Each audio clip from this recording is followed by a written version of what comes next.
2023년 런던 영국 지리학회 연례학술대회. 한 학자가 무대에 올라 슬라이드를 켰습니다. 제목은 창세기 에덴의 네 강, 6000년 미해결 난제였어요. 청중 800명이 그를 봤습니다.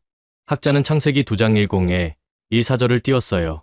강이 에덴에서 흘러나와 동산을 적시고 거기서부터 갈라져 네 근원이 되었으니 첫째의 이름은 비손이요. 둘째 강의 이름은 기온이요. 셋째 강의 이름은 히데겔이요. 넷째 강은 유브라데더라. 네, 강. 학자가 말했습니다. 6000년간 신학자들은 이 강들을 찾으려 했습니다. 하지만 찾지 못했죠. 지도를 띄웠어요. 중동 지역이 표시됐습니다. 유브라데는 알아요. 히데겔은 티그리스 강이죠. 하지만 비손과 기온은? 물음표가 나타났습니다. 2000년간 신학자들은 추측만 했어요.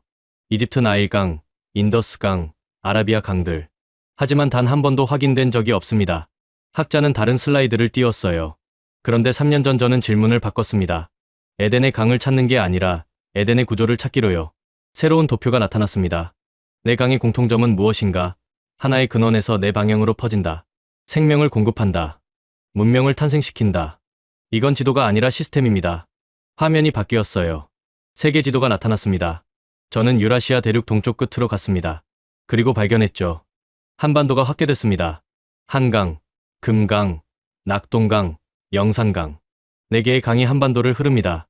작은 반도, 짧은 강들. 하지만 강들의 흐름이 표시됐어요. 모두 다른 방향으로 흐릅니다. 서해, 남해, 동해, 사방으로 퍼져요. 하나의 산맥에서 시작해 네 방향으로 흐르는 구조. 생명을 공급하고 문명을 탄생시킨 강들.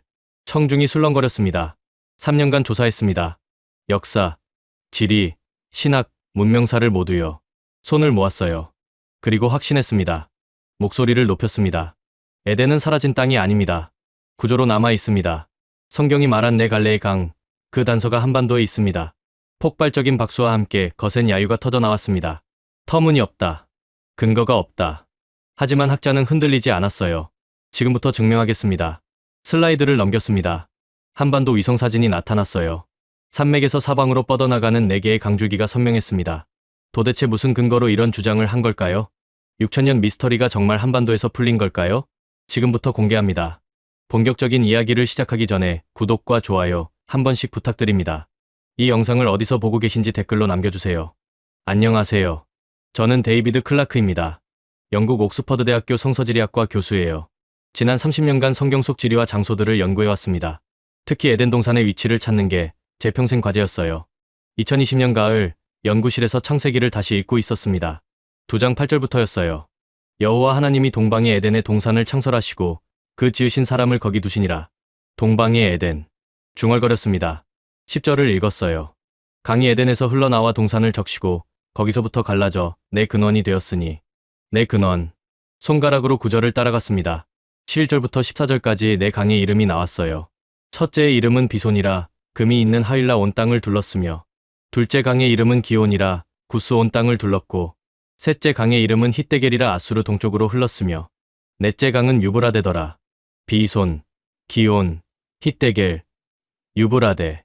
노트에 적기 시작했어요. 유브라데는 알고 있었습니다. 현재 이라크와 시리아를 흐르는 유프라테스 강이었어요. 히데겔도 추정할 수 있었습니다. 티그리스 강이었죠. 그럼 비손과 기온은? 30년간 수많은 학자들이 추측했습니다. 책장에서 두꺼운 책을 꺼냈어요. 에덴의 위치에 관한 2000년 논쟁이라는 제목이었습니다. 페이지를 넘기며 읽었어요.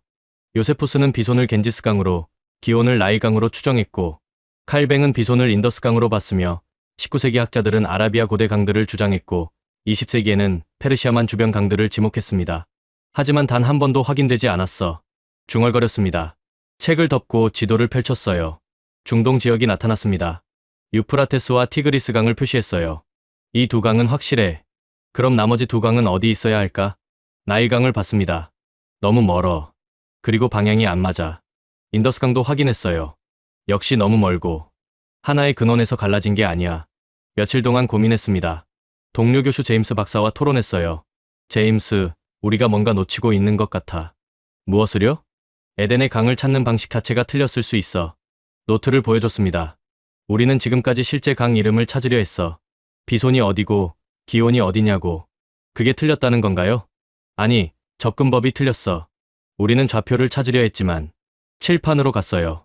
도표를 그리기 시작했습니다. 에덴은 좌표가 아니라 시스템일 수 있어. 중앙에 원을 그렸어요. 하나의 근원.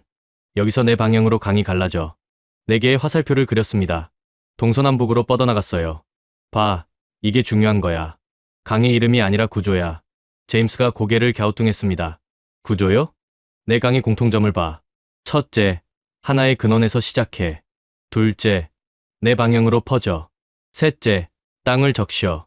넷째, 문명을 탄생시켜. 그럼 에덴은 장소가 아니라 문명이 태어나는 방식일 수 있어. 노트에 정리하기 시작했습니다.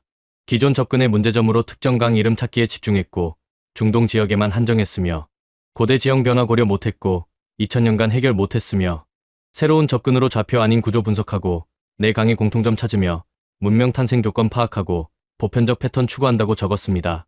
내 강의 공통점도 정리했어요. 하나의 근원으로 단일 출발점이고 중심에서 분개하며 내 방향으로 동서남북 확산되고 골고루 퍼지며 생명 공급으로 땅을 적시고 농경 가능케 하며 문명 탄생으로 공동체 형성하고 국가 발생시킨다고 분석했습니다. 노트 마지막 장에 큰 글씨로 적었습니다. 에덴은 특정 좌표 아니고 문명 탄생 시스템이며 내 강은 이름 아닌 구조고 하나에서 넷으로 퍼지는 패턴이며 이 구조 가진 곳 찾아야 하고 중동만 볼 게 아니라고 정리했습니다. 노트를 덮으며 확신했습니다. 접근법을 바꿔야 해. 강의 이름이 아니라 구조를 찾아야 해. 에덴은 좌표가 아니라 시스템이야. 이제 다시 시작이야. 6개월 후 옥스퍼드 대학교 연구실에서 세계 주요 문명의 강 구조를 비교하고 있었습니다. 책상 위에 지도들이 펼쳐져 있었어요. 메소포타미아, 이집트, 인더스, 황하 문명 지도였습니다. 첫 번째로 메소포타미아 문명을 분석했어요. 티그리스와 유프라테스 두 강이 흐르고 있었습니다. 두 강이 나란히 흘러. 하지만 하나의 근원에서 갈라진 게 아니야. 중얼거렸습니다. 두 강은 각각 다른 산에서 발원했어요. 이집트 문명도 확인했습니다. 나일강 하나가 남에서 북으로 흘렀어요. 하나의 강. 내 갈래가 아니야. 손가락으로 지도를 따라갔습니다. 인더스 문명을 봤어요. 인더스 강과 그 지류들이 있었습니다. 여러 지류가 있지만 내 방향으로 퍼지는 구조는 아니네. 황하 문명도 마찬가지였습니다. 황하 하나가 동쪽으로 흘렀어요. 주요 문명 모두 에덴의 구조와 달라. 노트에 적기 시작했습니다. 며칠 후 제임스 박사가 연구실로 찾아왔어요. 데이비드, 내 강 구조를 찾았나요? 아직이야. 주요 문명들은 모두 구조가 달라. 그럼 에덴의 내 강 구조는 실존하지 않는 건가요? 아니, 분명 의미가 있어. 성경이 구체적으로 내 강을 언급했으니까. 칠판으로 갔습니다. 에덴 강의 구조를 다시 그렸어요. 중앙에 원을 그리고 4개의 화살표를 그렸습니다. 봐, 이 구조의 핵심은 뭘까? 제임스가 칠판을 보며 답했습니다. 하나에서 넷으로 퍼진다는 거요. 맞아. 그런데 왜 넷이어야 할까? 글쎄요. 상징적 의미? 상징일 수도 있지. 하지만 실제 기능도 있어. 다른 도표를 그렸어요. 넷은 완전성을 의미해. 동서남북, 사방, 전체를 뜻하지. 그럼 내 강은 전 방향으로 생명이 퍼진다는 의미인가요? 바로 그거야. 한 방향이 아니라 모든 방향으로. 노트를 펼쳤습니다. 그리고 또 하나. 내 강 모두 땅을 둘렀다고 했어. 창세기를 다시 읽었어요.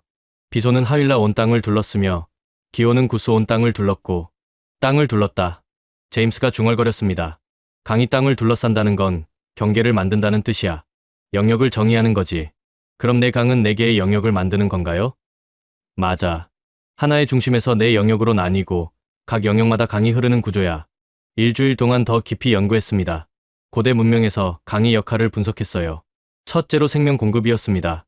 물을 제공하고 농경을 가능케 했으며 식량을 생산했어요. 둘째로 교통로였습니다. 사람과 물자가 이동하고 문화가 전파됐으며 교역이 발생했어요. 셋째로 경계였습니다. 영토를 구분하고 정체성을 만들었으며 공동체를 형성했어요. 넷째로 문명의 축이었습니다. 도시가 발생하고 국가가 탄생했으며 역사가 시작됐어요. 강은 단순히 물이 흐르는 게 아니야. 문명을 만드는 도구야.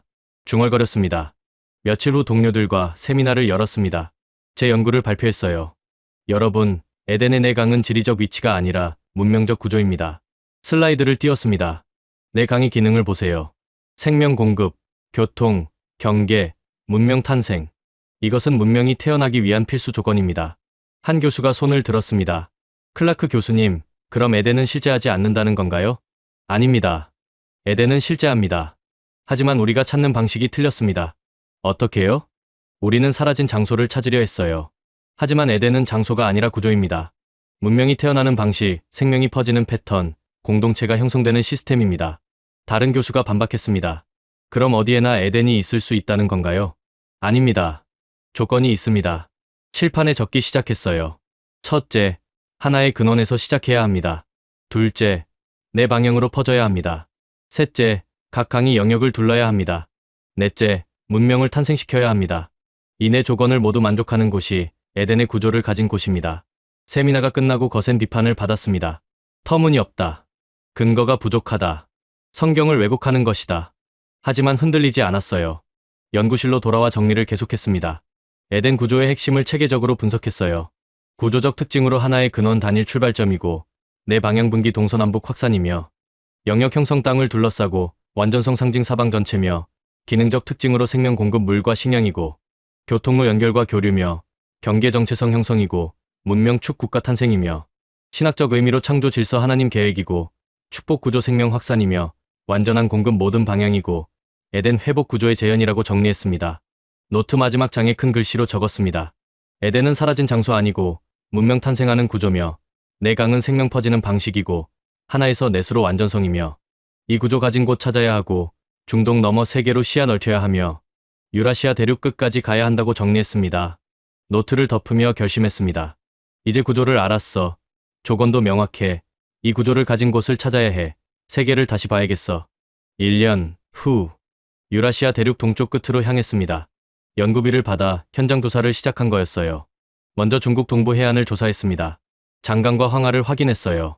두 강 모두 동쪽으로만 흘렀습니다. 한 방향이야. 내 방향이 아니야. 노트에 적었습니다. 일본 열도도 확인했어요.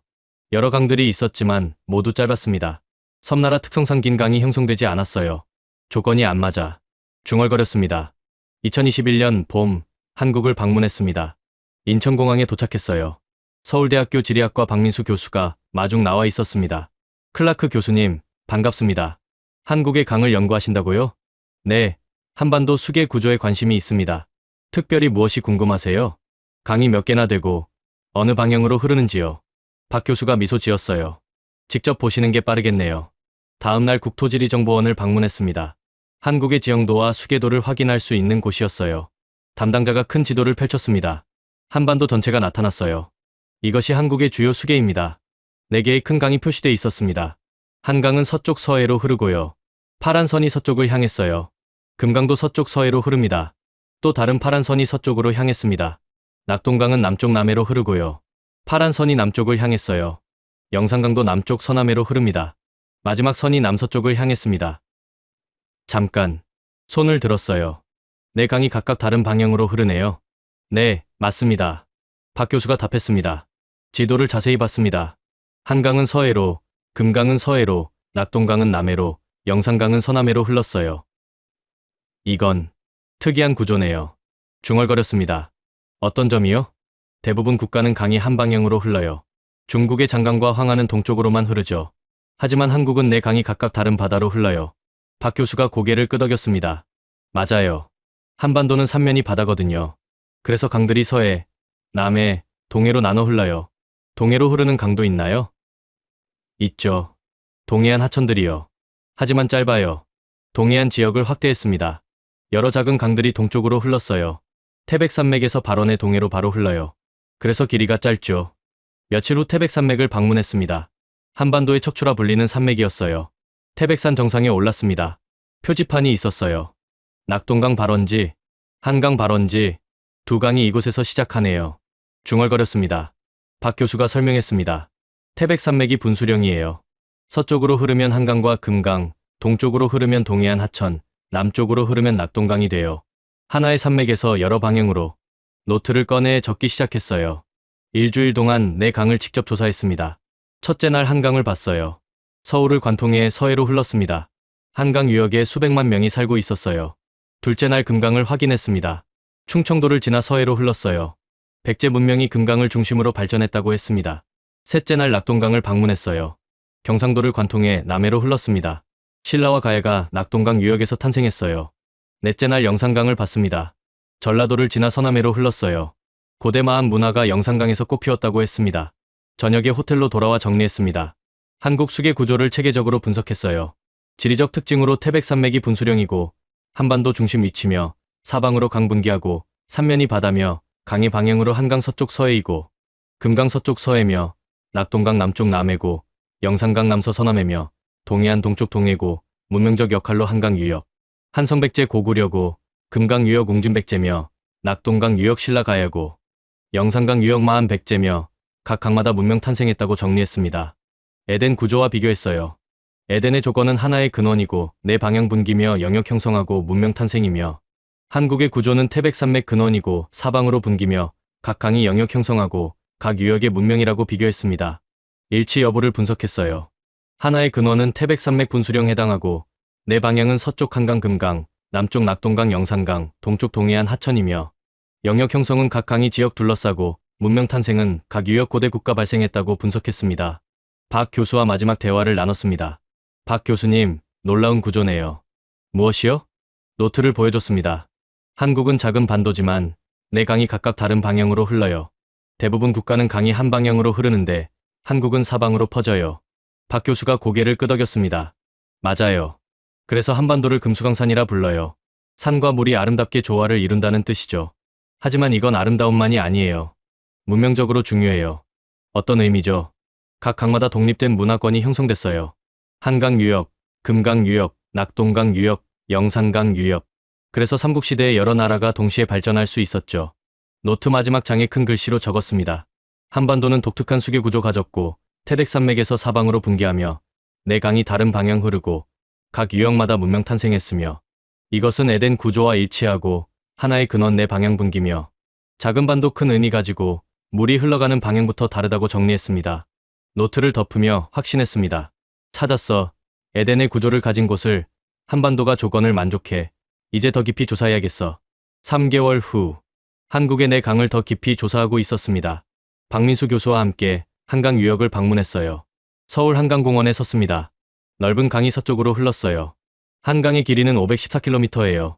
박 교수가 설명했습니다. 514km. 중얼거렸습니다. 세 개의 큰 강들과 비교하면 짧았어요. 나일강은 6650km, 아마존강은 6400km, 양쯔강은 6300km였습니다. 세계적으로 보면 작은 강이네요. 네, 맞아요. 하지만 역할은 컸어요. 박 교수가 반론했습니다. 한강변을 걸으며 이야기를 들었어요. 한강은 한반도 역사의 중심이었어요. 백제가 한강을 차지하고 강국이 됐고 고구려가 한강을 빼앗으며 남진했으며 신라가 한강을 얻어 삼국통일의 기반을 마련했죠. 한강을 지배하는 자가 한반도를 지배했어요. 며칠 후 금강을 방문했습니다. 충남 공주 금강변에 섰어요. 금강의 길이는 394km예요. 한강보다 더 짧았습니다. 하지만 금강변에는 고대 유적이 많았어요. 백제가 웅진으로 천도한 이유가 금강 때문이에요. 박 교수가 설명했습니다. 금강은 내륙 깊숙이 들어오는 강이에요. 배가 바다에서 이곳까지 올 수 있었죠. 그래서 교역의 중심지가 됐어요. 공산성에 올랐습니다. 금강이 굽이치며 흐르는 모습이 보였어요. 강이 성을 자연스럽게 둘러싸네요. 맞아요. 천연 요새였죠. 적이 쉽게 공격할 수 없었어요. 일주일 후 낙동강을 조사했습니다. 경북 안동에서 시작해 부산까지 따라갔어요. 낙동강은 525km예요. 한국에서 가장 긴 강이죠. 낙동강은 경상도 전체를 관통했습니다. 강 유역마다 도시가 발달해 있었어요. 안동, 상주, 대구, 창녕, 김해, 부산. 낙동강 유역의 경상도 인구의 대부분이 살아요. 박 교수가 말했습니다. 신라가 낙동강을 중심으로 발전했어요. 강을 따라 철을 운반하고 농사를 지었죠. 김해가야 유적지를 방문했어요. 박물관에 철제 유물들이 전시돼 있었습니다. 가야는 철의 왕국이었어요. 낙동강을 통해 철을 교역했죠. 강이 교역로였군요. 네, 낙동강은 내륙과 바다를 연결했어요. 며칠 후 영산강을 조사했습니다. 전남 나주 영산강변에 섰어요. 영산강은 129km예요. 네 강 중 가장 짧아요. 하지만 영산강 유역에는 독특한 문화가 있었습니다. 대형 고분들이 곳곳에 있었어요. 영산강 유역은 마한의 중심지였어요. 박 교수가 설명했습니다. 나주 반남 고분군을 방문했어요. 거대한 무덤들이 줄지어 있었습니다. 이 고분들은 5에 6세기 것이에요. 강력한 세력이 있었다는 증거죠. 작은 강인데도 큰 문화를 만들었네요. 맞아요. 영산강은 짧지만 비옥한 평야를 만들었어요. 쌀 생산이 많았죠. 저녁에 호텔로 돌아와 정리했습니다. 네 강의 특징을 비교 분석했어요. 한강으로 길이 514km고 수도권 중심이며 백제 고구려 신라 쟁탈전이고 정치 중심이며 금강으로 길이 394km고 내륙 깊이 진입이며 백제 수도 웅진 삽이고 교역 중심이며 낙동강으로 길이 525km고 가장 긴 강이며 신라가야 발원지고 경제 중심이며 영산강으로 길이 129km고 가장 짧은 강이며 마한 문화권이고 농업 중심이라고 정리했습니다. 세계 주요 강과 비교했어요. 세계 강들은 나일강 6650km고 아마존 6400km며 양쯔 6300km고 미시시피 6275km며 한국 강들은 평균 390km고 세계 대하의 6%며 길이는 짧지만이고 기능은 완전하다고 비교했습니다. 기능적 역할을 분석했어요. 생명 공급으로 농경 가능케 하고 식수 제공하며 어업 발달했고 교통으로 내륙 연결하고 바다 연결하며 문화 전파했고 경계로 지역 구분하고 정체성 형성하며 영토 정의했고 문명 축으로 국가 탄생하고 도시 발전하며 역사 중심이라고 분석했습니다. 박 교수와 마지막 토론을 했습니다. 박 교수님, 한 가지 깨달은 게 있어요. 무엇인가요? 노트를 보여줬습니다. 한국의 강들은 세계적으로 보면 작아요. 하지만 기능은 완전해요. 생명 공급, 교통, 경계, 문명 탄생. 큰 강이 하는 역할을 모두 해요. 박 교수가 고개를 끄덕였습니다. 맞아요. 한반도는 작지만 완전한 구조를 가졌어요. 그게 바로 에덴의 특징이에요. 에덴이요? 네, 에덴의 강도 규모가 중요한 게 아니었어요. 기능이 중요했죠. 창세기를 펼쳤습니다. 강이 에덴에서 흘러나와 동산을 적시고, 적시다는 건 생명을 공급한다는 뜻이에요. 거기서부터 갈라져 내 근원이 되었으니 내 방향으로 퍼진다는 거죠. 비소는 하윌라 온 땅을 둘렀으며 영역을 만들고 경계를 정의한다는 거예요. 박 교수가 놀란 표정을 지었습니다. 그럼 한국의 내 강이 에덴의 내 강과 같은 기능을 한다는 건가요? 정확해요. 길이는 짧아도 기능은 완전해요. 노트를 보여줬습니다. 한강은 정치의 중심, 금강은 교역의 중심, 낙동강은 경제의 중심, 영산강은 농업의 중심이에요. 네 강이 각각 다른 역할을 하며 한반도 전체를 살렸어요. 이게 바로 에덴의 구조예요. 하나의 근원에서 네 방향으로 퍼져 전체를 적시는 거죠. 며칠 후 세종시 국립박물관을 방문했습니다. 한국 고대사 전시실로 갔어요. 삼국시대 지도가 전시돼 있었습니다. 백제는 한강과 금강 유역, 신라는 낙동강 유역, 가야는 낙동강 하류에 있었어요. 각 강마다 나라가 있었네요. 중얼거렸습니다. 네, 강이 문명의 경계이자 중심이었어요. 박 교수가 말했습니다. 노트 마지막 장에 큰 글씨로 적었습니다. 한국 강들은 세계적으로 짧지만 기능은 완전하며 생명, 교통, 경계, 문명 모두 갖췄고 각 강마다 역할 달랐으며 한강 정치, 금강 교역, 낙동 경제, 영산 농업이고 네 강이 한반도 전체 살렸으며 이것은 에덴 구조와 동일하고 규모 아닌 기능이 에덴 닮았으며 작지만 완전한 시스템이라고 정리했습니다. 노트를 덮으며 확신했습니다. 규모가 문제가 아니야. 기능이 중요해. 한국의 네 강은 에덴의 네 강과 같은 역할을 해. 이제 신학적 의미를 찾아야겠어. 4개월 후 다시 옥스퍼드로 돌아왔습니다. 한국에서 가져온 자료들을 연구실에 펼쳐놓고 있었어요. 이제 신학적 해석을 해야 할 때였습니다. 창세기 2장을 다시 깊이 읽기 시작했어요. 8절부터였습니다. 여호와 하나님이 동방의 에덴에 동산을 창설하시고 그 지으신 사람을 거기 두시니라. 동산을 창설하시고 중얼거렸습니다. 9절을 읽었어요. 여호와 하나님이 그 땅에서 보기에 아름답고 먹기에 좋은 나무가 나게 하시니 아름답고 먹기에 좋은 손가락으로 9절을 따라갔습니다. 10절이 핵심이었어요. 강이 에덴에서 흘러나와 동산을 적시고 거기서부터 갈라져 내 근원이 되었으니 동산을 적시고 히브리어 원문을 확인했습니다. 레아시코트였어요. 적시다, 물을 주다, 생명을 공급하다는 뜻이야. 노트에 적기 시작했습니다. 며칠 동안 에덴의 강이 가진 신학적 의미를 분석했어요. 먼저 창조 질서의 표현이었습니다. 하나님이 설계하신 구조였고 완전함의 상징이었으며 질서 있는 세계였어요. 둘째로 생명 공급의 시스템이었습니다. 물이 흘러 생명을 주고 식물이 자라게 하며 인간이 살게 했어요. 셋째로 축복의 통로였습니다. 에덴에서 세상으로 흐르고 중심에서 사방으로 퍼지며 하나님의 은혜가 확산됐어요. 넷째로 청지기 사명의 도구였습니다. 인간이 관리해야 할 대상이고 함부로 쓸 수 없으며 책임 있게 돌봐야 했어요. 제임스 박사와 토론했습니다. 제임스, 에덴의 강에 대해 새롭게 깨달은 게 있어. 무엇인가요? 노트를 보여줬습니다. 에덴의 강은 지배의 도구가 아니야. 그럼 무엇이죠? 살림의 구조야. 생명을 살리고 동산을 적시고 사방으로 퍼뜨리는 거지. 칠판으로 갔어요. 도표를 그리기 시작했습니다. 대부분 고대 문명에서 강은 지배의 수단이었어. 강을 장악하면 권력을 얻었지. 이집트의 파라오는 나일강을 독점했어. 메소포타미아 왕들은 운하를 통제했고, 하지만 에덴의 강은 달라. 4개의 화살표를 그렸어요. 에덴의 강은 하나의 근원에서 4방향으로 퍼져. 독점할 수 없어. 사방으로 흐르기 때문에 모두가 혜택을 받아. 이건 공유의 구조야. 살림의 구조. 제임스가 중얼거렸습니다. 일주일 후 한국의 강 문화를 더 깊이 연구했습니다. 한국 역사에서 강이 어떻게 사용됐는지 분석했어요. 박민수 교수가 자료를 보내줬습니다. 조선시대 수리 정책에 관한 문서였어요. 세종실록에 한 구절이 있었습니다. 강은 하늘이 내린 것이니 백성이 함께 써야 한다. 함께 써야 한다. 중얼거렸습니다. 다른 기록도 있었어요. 물길을 막아 혼자 쓰는 자는 벌하라. 강은 모두의 것이다. 모두의 것. 노트에 적기 시작했습니다. 한국의 보아 제방 시스템도 조사했어요. 강을 독점하지 않고 나눠 쓰는 구조였습니다. 상류에서 물을 가두면 하류가 마르니까 적절히 흘려보냈어요. 한 마을이 물을 독차지하지 못하도록 규칙을 만들었습니다.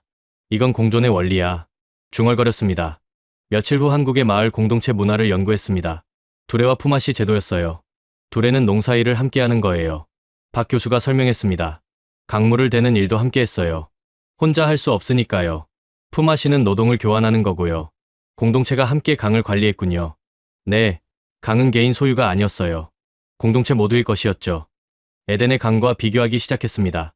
에덴의 강은 하나님이 주신 선물이고 사방으로 퍼져 모두가 받으며 독점 불가능하고 함께 관리해야 하며, 한국의 강은 하늘이 내린 것이고 사방으로 흘러 모두가 쓰며 혼자 쓸 수 없고 공동체가 관리한다고 비교했습니다. 구조적 유사성을 발견했어요. 둘 다 공유 구조이고 공존 원리며 청지기 사명이고 책임 있는 관리라고 분석했습니다. 제임스 박사에게 연구 결과를 보여줬습니다. 제임스, 이것 좀 봐. 한국의 강 문화가 에덴의 원리와 똑같아. 노트를 펼쳤어요. 에덴의 강은 사방으로 퍼져 독점할 수 없어. 한국의 강도 함께 써야 한다고 했어. 에덴의 강은 생명을 살려. 한국의 강도 백성을 살렸어. 제임스가 노트를 보며 고개를 끄덕였습니다. 놀랍네요. 신학적 원리가 문화로 나타난 거군요. 맞아. 한국은 성경을 몰랐지만 에덴의 원리를 살았어. 성경을 펼쳤습니다. 시편 104편 1공에 1, 3절을 읽었어요. 여호와께서 샘을 골짜기에서 솟아나게 하시고 산 사이로 흐르게 하사 각종 들짐승에게 마시게 하시니, 그가 그의 다락방에서 산에 물을 주시니 주께서 행하시는 일의 결실이 땅에 가득하도다. 주께서 물을 주시니. 중얼거렸습니다. 강은 하나님의 선물이야. 지배의 도구가 아니라 살림의 통로지. 며칠 후 한국전쟁 당시 강의 역할을 조사했습니다. 낙동강 방어선 자료를 봤어요. 1950년 여름 북한군이 낙동강까지 밀고 내려왔습니다. 하지만 낙동강을 넘지 못했어요. 강이 방어선이 됐네요. 네. 하지만 전쟁 후에는 다시 생명의 강이 됐어요. 박 교수가 말했습니다. 분단 이후에도 한강은 계속 흘렀습니다. 남북을 가르지만 물은 막히지 않았어요. 전쟁 속에서도 강을 끊지 않았군요. 네. 강은 생명이니까요. 끊으면 모두 죽어요. 노트 마지막 장에 큰 글씨로 적었습니다. 에덴의 강은 지배 도구 아니고 살림의 구조며 사방으로 퍼져 모두 살리고 독점 불가능 공유해야 하며, 한국의 강도 동일했고 함께 써야 한다 했으며 공동체가 관리했고 전쟁 중에도 끊지 않았으며 신학적 원리가 문화로 구현됐고 에덴의 정신 한국에 살아있다고 정리했습니다. 노트를 덮으며 확신했습니다. 에덴의 강은 살림이야. 지배가 아니라 공존이야. 한국이 그 원리를 살았어. 이제 더 깊은 진실을 찾아야겠어. 6개월 후 한국 현대사 속강의 역할을 조사하고 있었습니다. 서울 국립중앙박물관 근현대사 전시실에 있었어요. 박민수 교수가 함께였습니다. 클라크 교수님, 한국은 지난 100년간 전쟁과 분단을 겪었어요. 하지만 강은 계속 흘렀죠. 한국전쟁 전시 코너로 갔습니다. 1950년 사진들이 걸려 있었어요. 한강 다리가 폭파된 사진이 있었습니다. 1950년 6월 28일, 한강 인도교가 폭파됐어요. 박 교수가 설명했습니다. 북한군을 막기 위해서였죠. 하지만 많은 피난민이 다리에 있었어요. 다리는 끊었지만 강은 계속 흘렀어요. 끊을 수 없었죠. 다른 사진도 봤습니다. 낙동강 방어선이었어요. 1950년 8월, 마지막 방어선이 낙동강이었어요. 지도가 전시돼 있었습니다. 부산까지 밀린 전선이 낙동강을 따라 그어져 있었어요. 낙동강이 생명선이었군요. 네, 강을 지키면 나라를 지킬 수 있었어요. 며칠 후 DMZ 관련 자료를 조사했습니다. 임진강 전시관을 방문했어요. 임진강은 남북을 가르며 흘렀습니다. 임진강은 분단의 상징이에요. 담당자가 설명했습니다. 남북이 갈라졌지만 강물은 북에서 남으로 계속 흘러요. 전시실에 임진강 유역 지도가 있었어요. 북한 지역에서 발원해 남한으로 흘렀습니다. 북한이 물을 막으면 어떻게 되나요? 그럴 수 있어요. 실제로 환강댐을 만들어 물을 조절하죠. 하지만 완전히 막지는 못해요.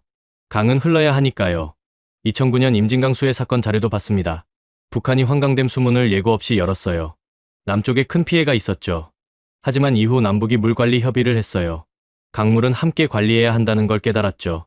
일주일 후 4대강 사업 자료를 조사했습니다. 2008년부터 2012년까지 진행된 대규모 사업이었어요. 한강, 낙동강, 금강, 영산강을 정비한 것이었습니다. 찬반 논란이 텄던 사업이었어요. 환경단체 자료를 봤습니다. 강의 흐름을 막으면 생태계가 파괴된다. 강은 흘러야 산다. 정보 자료도 확인했어요. 홍수 예방과 가뭄 대비를 위해 필요하다. 강을 관리해 국민을 보호한다. 결국 강을 어떻게 대할 것인가의 문제네요. 박 교수에게 말했습니다. 네, 한국 사회가 계속 고민하는 주제예요. 강을 막을 것인가, 흐르게 할 것인가. 며칠 후 최근 강 복원 사업들을 조사했습니다. 서울 청계천 복원 사업이었어요.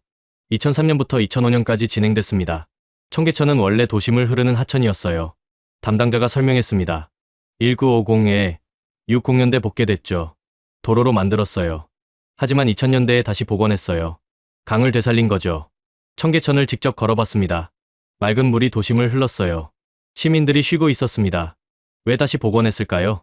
도시의 생명이 필요했어요. 콘크리트만으로는 살 수 없으니까요. 다른 복원 사업도 확인했습니다. 양재천, 탄천, 안양천. 복개됐던 하천들이 다시 살아났어요. 한국은 강을 되살리는 쪽을 선택했군요. 내 시행착오가 있었지만 결국 강은 흘러야 한다는 걸 깨달았어요. 저녁에 호텔로 돌아와 정리했습니다. 한국 현대사 속강의 역할을 체계적으로 분석했어요. 전쟁기로 한강다리 폭파했지만 강은 계속 흘렀고, 낙동강이 최후 방어선이었으며 강 지키면 나라 지킨다 믿었고, 분단 시대로 임진강이 남북 가르지만 물은 계속 흘렀고, 북한이 막아도 완전 차단 못하며 남북이 물관리 협의했고, 개발 시대로 4대강 사업 논란이 있었지만 강 흐름의 중요성 인식했고, 막으면 죽고 흘러야 산다 깨달았으며, 복원 시대로 청계천 등 복개 하천 복원했고, 도시의 생명 필요하며 강 되살리기 선택했다고 정리했습니다. 핵심 패턴을 발견했어요. 전쟁 중에도 강 완전 차단 안 했고, 분단 속에도 물 계속 흘렀으며, 개발 후에도 복원 시도했고, 결국 강은 흘러야 한다. 결론이라는 패턴이었습니다. 에덴의 원리와 비교했습니다. 에덴의 강은 끊을 수 없고 사방으로 흘러야 하며, 생명 공급 멈추면 죽고, 흐름이 본질이며, 한국의 강은 전쟁에도 안 끊었고 분단에도 흘렀으며 막으면 복원했고 흐름을 지켰다고 비교했습니다. 박 교수와 마지막 대화를 나눴습니다. 박 교수님, 한국 역사에서 특이한 점을 발견했어요. 무엇인가요? 노트를 보여줬습니다. 한국은 100년간 전쟁, 분단, 개발을 겪었어요. 하지만 강을 완전히 끊지 않았어요. 다리는 폭파했지만 강물은 계속 흘렀어요. 분단됐지만 강은 남북을 연결했어요. 박 교수가 고개를 끄덕였습니다. 맞아요. 한국인은 강을 생명으로 봤어요. 끊으면 모두 죽는다고 믿었죠. 그게 바로 에덴의 원리예요. 성경을 펼쳤습니다. 요한계시록 22장 1에 2절을 보여줬어요. 또 그가 수정같이 맑은 생명수의 강을 내게 보이니 하나님과 및 어린 양의 보좌로부터 나와서 길 가운데로 흐르더라. 강 좌우에 생명나무가 있어. 생명수의 강. 박 교수가 읽었습니다. 강은 생명이에요. 끊으면 생명이 멈춰요. 한국은 그걸 알았어요. 그래서 아무리 어려워도 강을 지켰어요.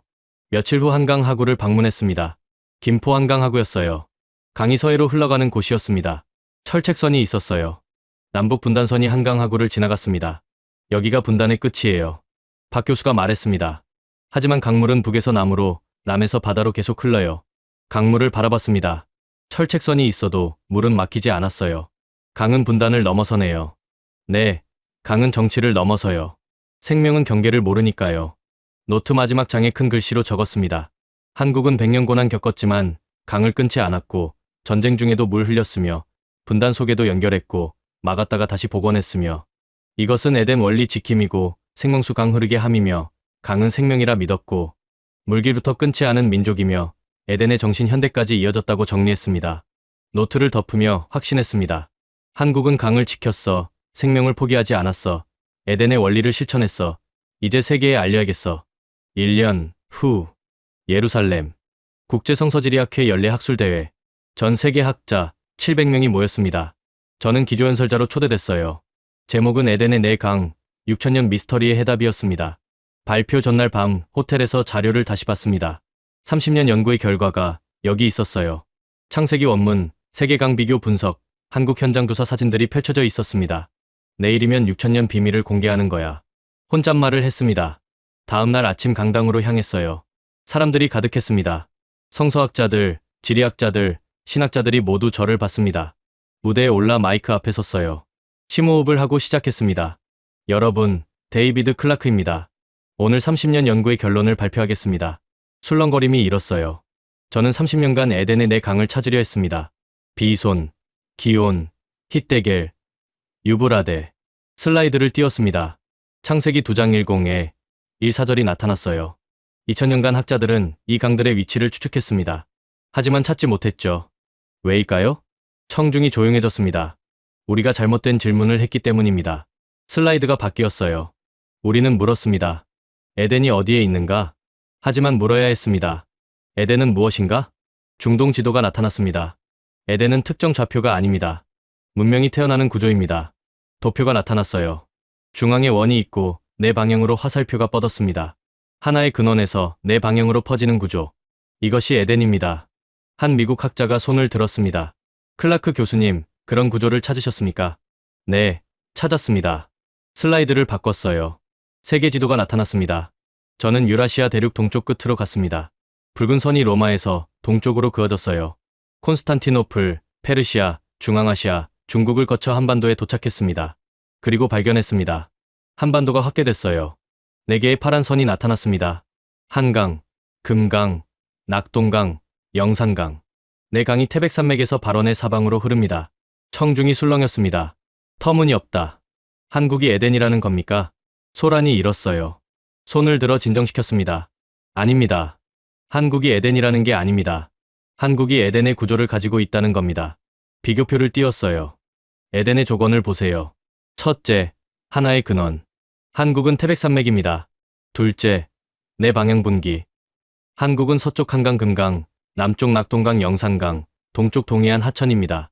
셋째, 영역 형성. 한국은 각 강이 지역을 둘러쌉니다. 넷째, 문명 탄생. 한국은 각 유역에서 고대 국가가 발생했습니다. 다른 독일 학자가 물었습니다. 하지만 한국의 강들은 너무 작지 않습니까? 좋은 질문입니다. 새 슬라이드를 띄웠어요. 평균 길이 390km. 세계 대하의 6%입니다. 하지만 기능을 보세요. 생명 공급, 교통로, 경계 형성, 문명 탄생. 에덴의 강이 하는 모든 역할을 합니다. 규모가 아니라 기능이 에덴과 닮아 있습니다. 한 이스라엘 학자가 일어났습니다. 클라크 교수님, 신학적으로 문제가 있지 않습니까? 어떤 문제입니까? 에덴은 인류의 시작입니다. 한국은 지리적으로 너무 멉니다. 침묵이 흘렀습니다. 바로 그겁니다. 천천히 말했어요. 창세기 2장 8절을 보세요. 여호와 하나님이 동방의 에덴에 동산을 창설하시고 동방의 에덴. 에덴은 동쪽에 있었습니다. 이스라엘에서 동쪽, 메소포타미아에서 동쪽. 우리는 계속 서쪽을 봤습니다. 로마, 유럽, 미국. 하지만 성경은 동쪽을 가리켰습니다. 세계 지도를 다시 띄웠어요. 동방의 끝은 어디입니까? 유라시아 대륙 동쪽 끝, 한반도입니다. 폭발적인 술렁거림이 일어났습니다. 에덴은 과거가 아닙니다. 목소리를 높였어요. 에덴은 반복 가능한 구조입니다. 하나님이 에덴에서 창조하신 질서, 생명이 퍼지는 방식, 문명이 태어나는 구조. 그것이 동쪽 끝에서 다시 나타났습니다. 한국의 강 사진들이 슬라이드에 나타났어요. 한강, 금강, 낙동강, 영산강이 흐르는 모습이었습니다. 이 민족은 6천년 역사 속에서 강을 지켰습니다. 전쟁 중에도 끊지 않았고 분단 속에도 흘렸으며 막았다가 다시 복원했습니다. 왜일까요? 손을 모았습니다. 강이 생명이라는 걸 알았기 때문입니다. 에덴의 강처럼 생명을 공급하고 사방으로 퍼뜨리며 모두가 함께 써야 한다는 걸 알았습니다. 여러분, 청중을 돌아봤어요. 에덴은 사라진 게 아닙니다. 구조로 남아 있습니다. 그 구조가 동쪽에서 다시 나타났습니다. 6천년 미스터리의 해답이 한반도에 있습니다. 박수가 터져 나왔습니다. 하지만 격렬한 반대도 있었어요. 증거가 부족하다. 지나친 해석이다. 질의응답이 이어졌습니다. 1시간 넘게 논쟁했어요. 하지만 저는 흔들리지 않았습니다. 30년간 연구했습니다. 문헌, 현장, 비교 분석 모두 했습니다. 에덴의 구조가 한반도에 있습니다. 이것은 사실입니다. 학회가 끝나고 많은 학자들이 다가왔습니다. 클라크 교수, 용기 있는 발표였습니다. 감사합니다. 하지만 학계가 받아들일까요? 시간이 걸리겠죠. 하지만 진실은 밝혀져야 합니다. 그날 밤 호텔에서 논문 최종본을 완성했습니다. 30년 연구의 결론을 적었어요. 에덴의 본질로 특정 좌표 아니고 문명 탄생 구조며 하나에서 넷으로 퍼지고 생명 공급 시스템이며 한국의 발견으로 태백산맥에서 사방 분기하고 네 강이 다른 방향 흐르며 각 유형 문명 탄생했고 에덴 구조 완전 일치하며 신학적 의미로 에덴은 과거만 아니고 반복 가능한 구조며 동방이 에덴 실현됐고 결론으로 6000년 미스터리 해결됐고 에덴은 사라지지 않았으며 동쪽 끝에서 다시 나타났고 한반도의 에덴 구조 살아있다고 정리했습니다. 노트를 덮고 창밖을 봤습니다. 예루살렘 야경이 아름다웠어요. 감사합니다, 하나님. 30년 만에 답을 찾게 해주셔서 중얼거렸습니다. 6개월 후 다시 한국을 방문했습니다. 이번이 마지막 방문이 될 것 같았어요. 모든 연구를 마무리하러 온 거였습니다.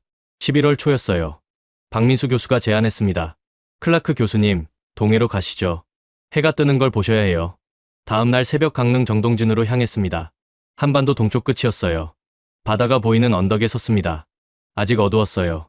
동쪽 수평선이 서서히 밝아지기 시작했습니다. 동방의 에덴. 중얼거렸습니다. 창세기 2장 8절이 떠올랐어요. 여호와 하나님이 동방의 에덴에 동산을 창설하시고 수평선에서 붉은 빛이 퍼졌습니다. 태양이 떠오르기 시작했어요. 천천히 장엄하게 올라왔습니다. 해가 처음 뜨는 곳. 눈물이 흘렀습니다. 30년 연구가 이 순간으로 모였어요. 박 교수가 조용히 말했습니다. 한국 사람들은 이곳을 해 뜨는 나라라고 불러요. 해 뜨는 나라. 태양이 완전히 떠올랐습니다. 황금빛이 바다를 비췄어요. 며칠 후 태백산 정상에 올랐습니다. 한강과 낙동강의 발원지였어요. 두 개의 표지석이 나란히 서 있었습니다. 한강 발원지, 낙동강 발원지, 하나의 근원에서 두 방향으로 중얼거렸습니다. 서쪽을 봤어요. 한강이 흘러갈 방향이었습니다. 남쪽을 봤어요. 낙동강이 흘러갈 방향이었습니다. 에덴의 강처럼. 노트를 꺼내 마지막 기록을 시작했습니다. 일주일 후 한강 하구를 다시 방문했습니다. 강이 바다로 흘러가는 곳이었어요. 철책선 너머로 북한 땅이 보였습니다. 강물은 북에서 남으로 흘러요. 박 교수가 말했습니다. 분단선을 넘어서죠. 강물을 바라봤습니다.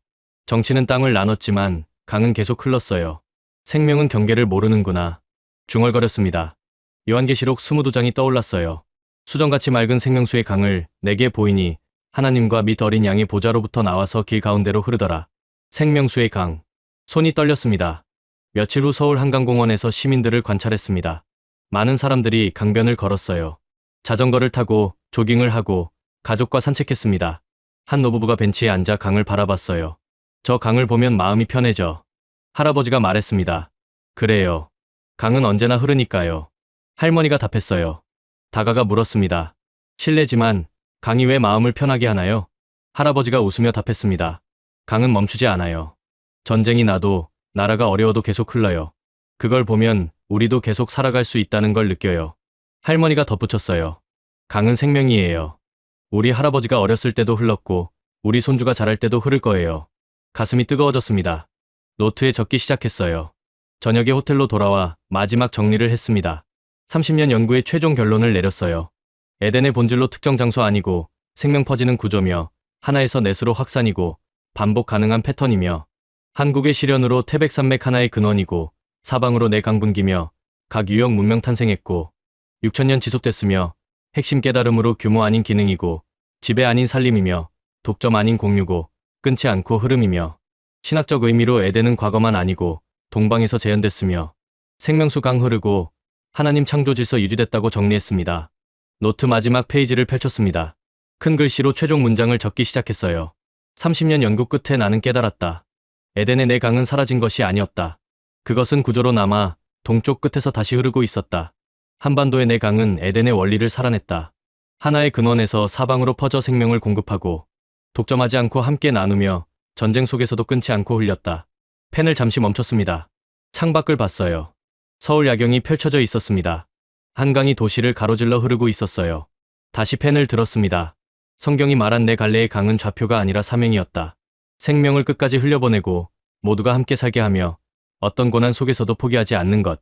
그 사명을 6000년간 지켜온 민족이 있었다. 강을 끊지 않았고 물길을 막지 않았으며 생명을 포기하지 않았다. 에덴의 네 갈래 강은 끝까지 생명을 놓지 않은 민족 위에 남아 있었다. 펜을 내려놓았습니다. 노트를 덮고 일어섰어요. 창가로 걸어가 한강을 내려다봤습니다. 감사합니다. 하늘을 보며 말했습니다. 6000년 비밀을 풀게 해주셔서, 에덴이 사라지지 않았다는 걸 보여주셔서. 카메라는 천천히 한강을 비춥니다. 밤의 강물이 잔잔히 흐르고 불빛이 수면에 반짝이며 생명이 계속 흐르는 모습이 보여요. 화면이 태백산맥으로 전환됩니다. 산맥에서 발원한 물줄기가 사방으로 퍼지고 한강, 금강, 낙동강, 영산강이 각자의 길을 가며 한반도 전체를 적시는 모습이 이어집니다. 다시 동해로 돌아옵니다. 떠오르는 태양을 배경으로 동방의 땅에서 여전히 흐르는 생명의 강들. 6000년을 이어온 에덴의 구조가 보여요. 화면에 자막이 천천히 나타납니다. 에덴의 네 강은 사라지지 않았습니다. 그것은 동쪽 끝에서 다시 흐르고 있었습니다. 성경이 말한 네 갈래의 강은 끝까지 생명을 놓지 않은 민족 위에 남아 있었습니다. 오늘 이 영상이 여러분께 깊은 울림을 전했기를 바랍니다. 30년간 에덴의 네 강을 연구했던 한 학자가 한반도에서 발견한 진실은 에덴이 좌표가 아니라 구조였다는 것입니다. 창세기 2장은 네 강이 에덴에서 흘러나와 동산 적셨고 사방으로 갈라졌으며 비송기온 히데겔 유브라데 기록했고 2000년간 위치 찾지 못했으며 클라크 교수는 접근법 바꿨고 좌표 아닌 구조 분석했으며 하나의 근원 내 방향 분기 찾았고 문명 탄생 조건 파악했습니다. 유라시아 대륙 동쪽 끝 조사했고 한반도 시계 구조 발견했으며 태백산맥에서 사방 분기하고 한강, 금강, 낙동강, 영산강 흐르며 각 유역 문명 탄생했고 에덴 조건 완전 일치했으며 규모 작지만 기능 완전했고 생명, 교통, 경계, 문명 모두 갖췄습니다. 에덴의 강은 지배 아닌 살림이고 독점 아닌 공유며 사방으로 퍼져 모두 살리고 한국도 함께 써야 한다 했으며 공동체가 관리했고 전쟁 중에도 끊지 않았으며 분단 속에도 흘렀고 막았다가 복원했습니다. 클라크 교수는 국제학회에서 에덴은 과거 아니라 구조라 선언했고 동방의 끝에서 재현됐다 했으며 한국이 증거라 증언했고 6000년 미스터리 해결했으며 끝까지 생명 놓지 않은 민족 위에 에덴 남았다 확신했습니다. 이 영상이 전하는 메시지에 공감하셨다면 소중한 응원과 함께 여러분의 생각을 댓글로 남겨주세요. 구독과 좋아요는 다음 영상 제작에 큰 도움이 됩니다. 감동지의 채널의 멤버십 가입을 통해 영상 제작에 도움을 주시면 감사하겠습니다.